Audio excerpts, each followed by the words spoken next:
करोड़ों लोग रोज टीवी पर देखते हैं, रोज पढ़ते हैं टीवी में, अखबारों में महाभारत।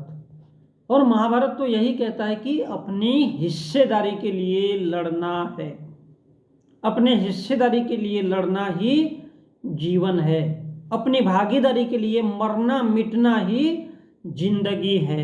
औरत का नशा, औरत का पागलपन 2 दिन का होता है। जब औरत मिल जाती है ना तो सारा नशा उतर जाता है, क्योंकि पूर्ति हो जाती है।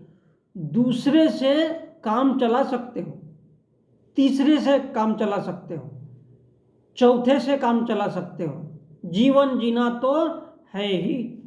सीता हो या गीता, संगीता हो या रश्मिका, महाभारत यही कहता है कि मरना अगर है ना जिंदगी में तो अपनी हिस्सेदारी के लिए मर मिटो, लड़ना है तो भागीदारी के लिए मर मिटो, अपना हिस्सा लेकर ही रहो, चाहे मरना ही क्यों ना पड़े तो कोई बात नहीं है। क्या लाए थे, क्या लेकर जाना है, आज नहीं तो कल मरना ही है।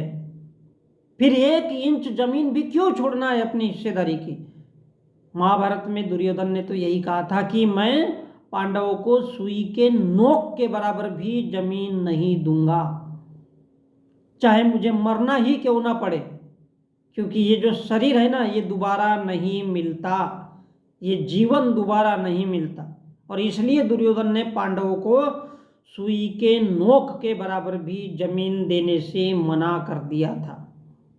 यहाँ तो लोग गरीब है, भिखमंगे है, लाचारी में जी रहे, बेरोजगारी में जी रहे, जी लेते और पता नहीं कैसा कौन सा महाभारत देखते हैं, जो अपनी हिस्सेदारी नहीं समझ सकते, अपना हिस्सा, अपना आरक्षण की बात तक नहीं कर सकते।